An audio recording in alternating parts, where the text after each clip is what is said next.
You're listening to the N2K Space Network.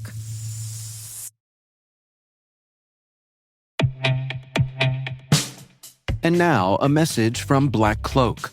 What's the easiest way for threat actors to bypass your company's cyber defenses? Targeting your executives at home. According to the latest Ponemon research study, over 42% of CISOs have reported cyber attacks on their executives in their personal lives. And this becomes your problem because executives are easy targets at home for account takeover, credential theft, and reputational harm.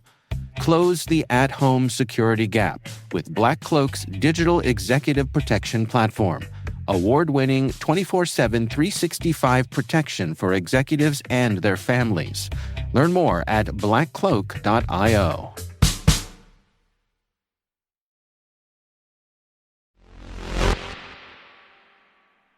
A bit of whiplash in European aerospace news today. There are layoffs. That's bad, but not as many as were expected. That's good. There were 2 scheduled launches for ESA this week that both got delayed. That's bad. But one of them did just successfully launch and deploy. That's good. And then there were plans afoot for European aerospace companies to try and unite to compete against Starlink. That's good. T-minus 20 seconds to LOS T-Dress. Go for deploy. Roger, roll. Today is December 5th, 2024. I'm Maria Varmazis, and this is T-minus.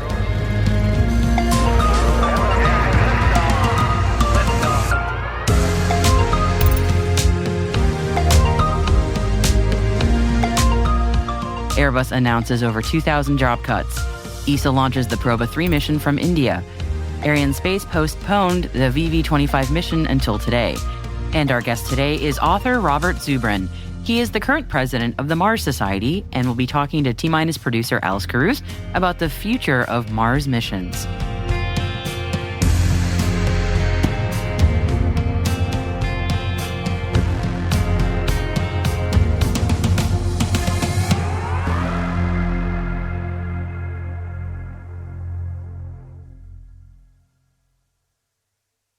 Happy Thursday, everybody. Here is your Intel Briefing.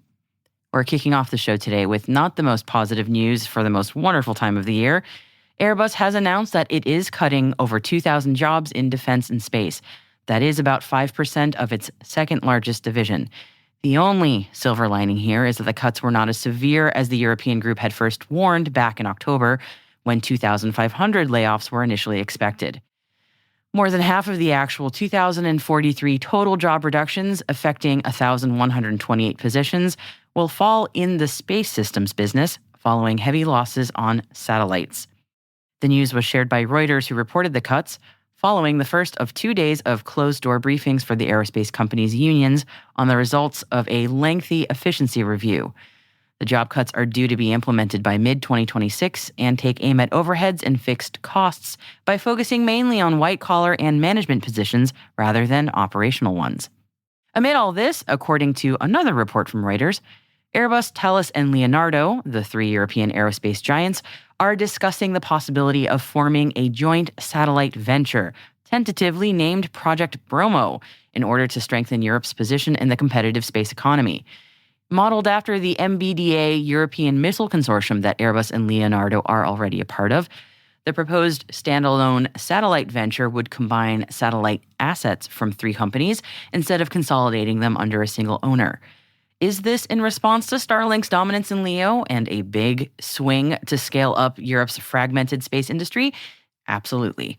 Europe's traditional satellite makers, which have long been focused on complex geostationary systems, have struggled to compete with the rapid growth of smaller, cost-effective satellites.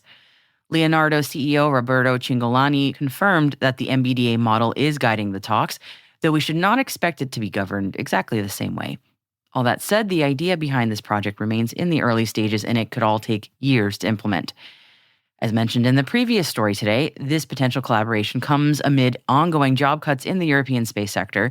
If successful, though, Project Bromo could mark a significant step towards consolidating Europe's satellite industry, though political and technical challenges obviously remain. After a bit of delays, the European Space Agency launched their Proba-3 Sun-observing mission aboard the Indian Space Research Organization's flagship rocket earlier today. The Proba-3 spacecraft lifted off on a 4-stage PSLV-XL rocket from Satish Dhawan Space Center in India. 14 ESA member states, including Canada, came together on this mission, which ESA says will demonstrate game-changing European technology in the areas of autonomous operations and precision maneuvering. ESA's twin Proba-3 platforms plan to produce artificial solar eclipses in orbit, giving prolonged views of the sun's corona. Arianespace took to social media yesterday to share the news of the pause to their launch countdown for the VV-25 mission on their Vega C launcher. Ariane shared that the postponement was due to a mechanical issue preventing the withdrawal of the mobile gantry. The good news is that the launch countdown has restarted for the targeted launch attempt later today, December 5th, at 6:20 p.m. local time in French Guiana. Arianespace says the launcher and its passenger, the Copernicus Sentinel-1C satellite, are in stable and safe conditions. Godspeed, Vega C. Northrop Grumman has handed over mission operations and completed activation of Space Norway's Arctic satellite broadband mission constellation. The new satellites, which were all launched in August, expand access to satellite communications in the high north for both the U.S. Space Force and for Norway. The 2-satellite constellation includes 2 enhanced polar system recapitalization payloads and others for Space Norway, which is a state-owned firm that develops and manages space-based services for government and commercial use. The satellites are intended to operate in a highly elliptical orbit to provide SATCOM capabilities for both commercial and military applications in the Arctic region. And speaking of military operations, the U.S. Space Force has activated its 6th service component, the United States Space Forces Japan. The field component will be based at Yokota Air Base and officially started operations in Japan on December 4th. U.S. Space Force Japan presents forces and space expertise under U.S. Space Forces Indo-Pacific in direct support of U.S. Forces Japan. China launched a new group of satellites into space earlier today from the Taiyuan Space Launch Center in North China's Shanxi province. A modified Long March 6 carrier rocket carried the 3rd batch of spacecraft that will add to the Space Sail constellation. The newly launched satellite group includes 18 satellites, according to details released online by the Chinese commercial satellite constellation developer, Shanghai Space Sail Technologies. The total number of in-orbit Space Sail constellation satellites has now reached 54, further enhancing the continuous communication capabilities of the constellation, according to the company. Muon Space has been awarded a SBIR Phase 2 contract by SpaceWorks through the Space Systems Command to advance space-based environmental monitoring capabilities. The contract will support Muon Space's development of a multi-mission, multispectral electro-optical infrared instrument aimed at filling critical data gaps with applications for both Department of Defense and commercial use. Gregory Smerin, president of Muon Space, said in the press release that the contract will allow Muon to evolve their FireSat infrared instrument to include additional spectral bands. This will allow the company to observe cloud cover as well as wildfires, creating a highly versatile instrument that they say can serve multiple markets. Falcon 9 rocket launches have become rather nominal over the last few years, so much so that SpaceX just celebrated the 350th Falcon 9 launch yesterday. And coincidentally, it also marked the 300th successful booster landing for the space giant. The Falcon 9 carried the Starlink 914 mission from Space Launch Complex 4 East at Vandenberg Space Force Base at 7:05 p.m. local time.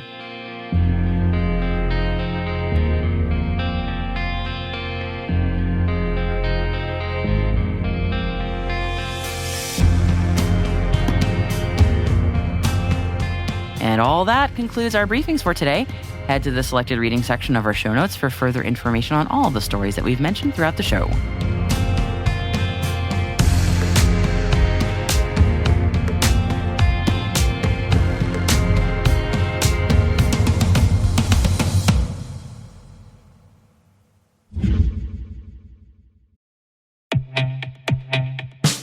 Now, a word about our sponsor, the Johns Hopkins University Information Security Institute. The JHU-ISI is home to world-class interdisciplinary experts dedicated to developing technologies to protect the world's vast online systems and infrastructure and working closely with U.S. government research agencies and industry partners. The institute offers dual degree and joint programs in computer science and health informatics and has been designated as a center of academic excellence in cyber research. Learn more at isi.jhu.edu.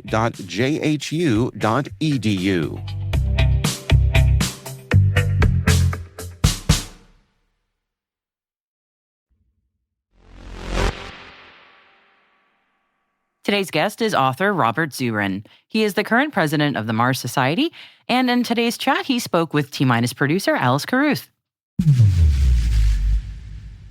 You're talking about this really incredible idea of us sending humanity to Mars. At the moment, we're still not even getting robots to Mars, inventions to Mars, or worse still, we're not getting those samples back that we are collecting up there with the rovers. And the Mars Sample Return Program has definitely been a kind of hot point, shall we say, politically over the last few years. It's been funded, it's had the funding taken away.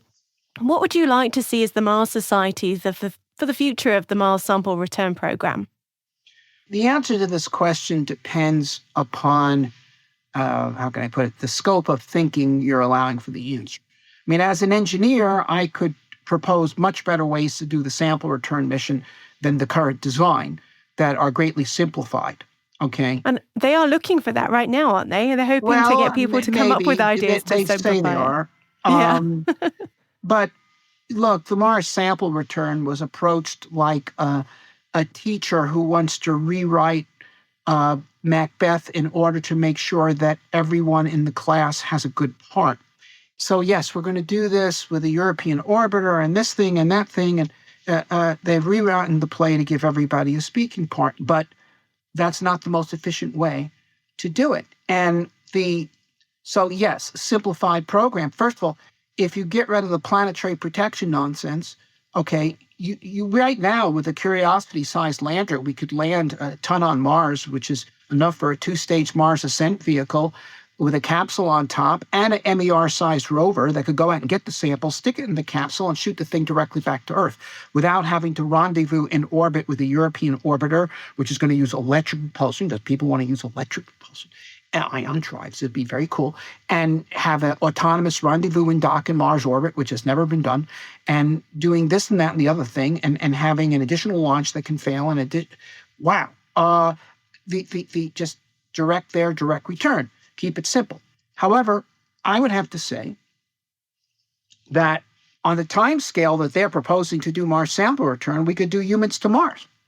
And return not with 2 kilograms of samples, but with, 500 kilograms of samples. And not just 500 kilograms of samples, but 500 kilograms of samples that have been chosen out of 5,000 kilograms of samples that had been collected on Mars, and this is the pick of the lot. So really, in terms of robotic exploration right now, you take the $10 billion they're currently discussing for sample return. I'd rather use that to have $2,500 million, that is to say medium-sized missions, orbiters, landers, airplanes, helicopters, rovers, drillers, different things that just go one way to Mars, but a tremendous diversity of things.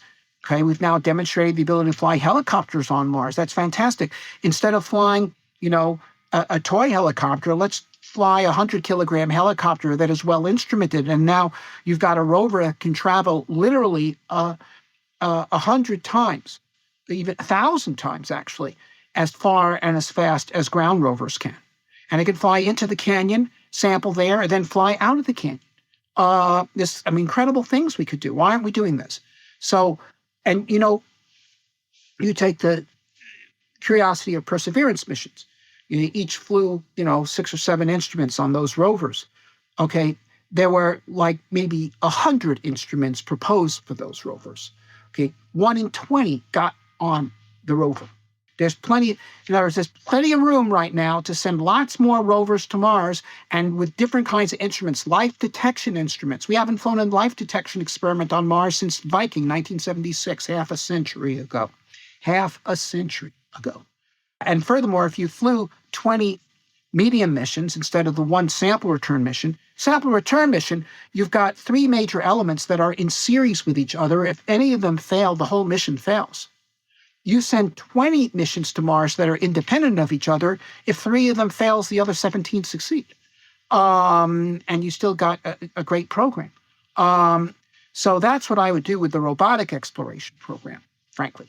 I would drop sample return and use the funds to fund a rich and diverse array of small and medium-sized missions.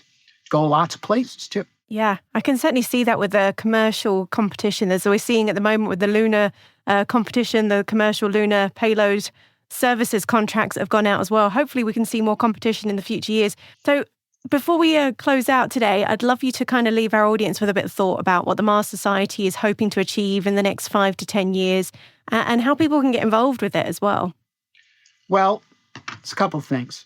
Number one, first of all, we have one wing that we've set up called the Mars Technology Institute, and it has sponsored this contest called Mars Against Hunger, which is challenging people to develop technologies that could decisively improve the efficiency of food production.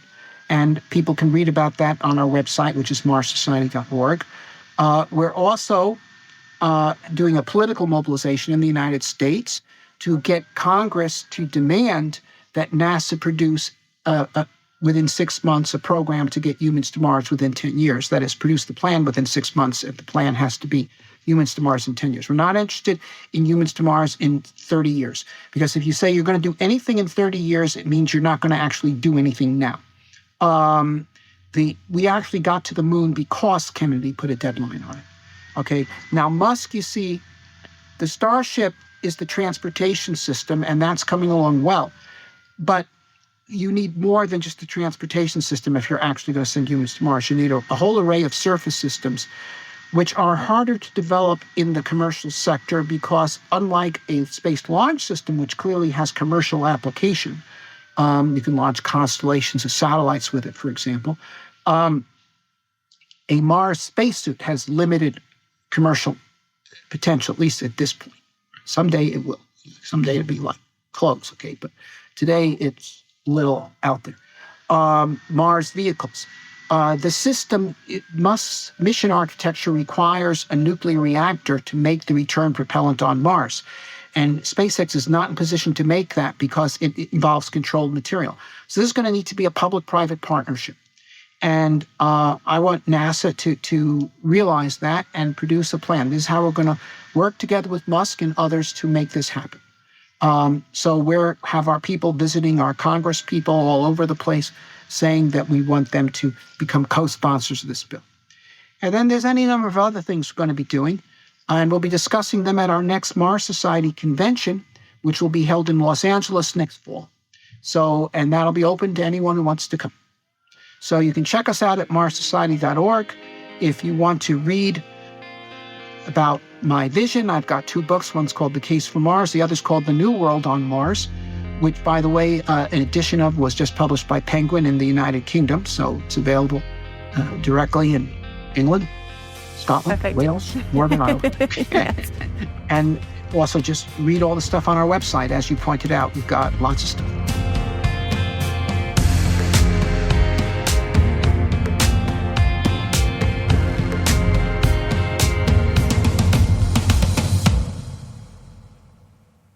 We'll be right back.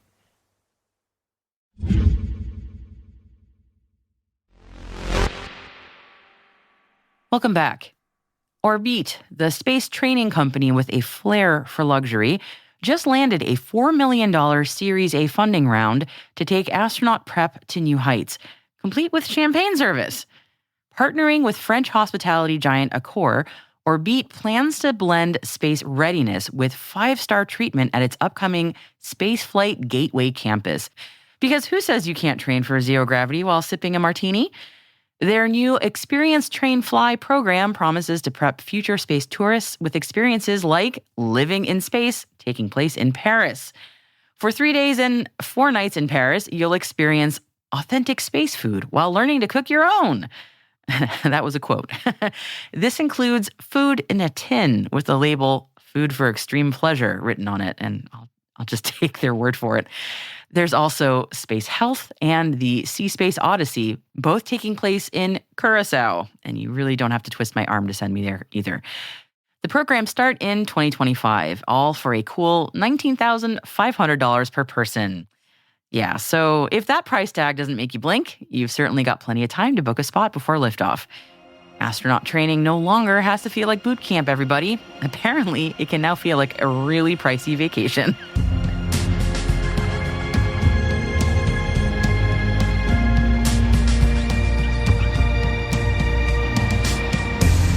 That's it for T-Minus for December 5th, 2024, brought to you by N2K Cyberwire.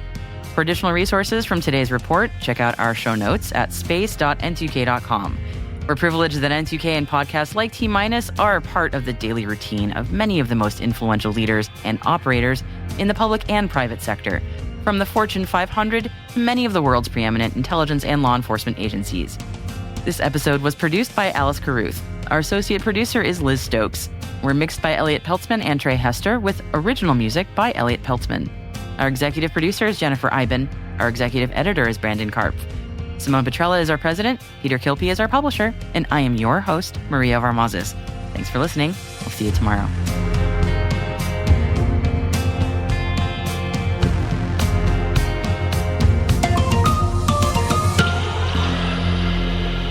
T-minus.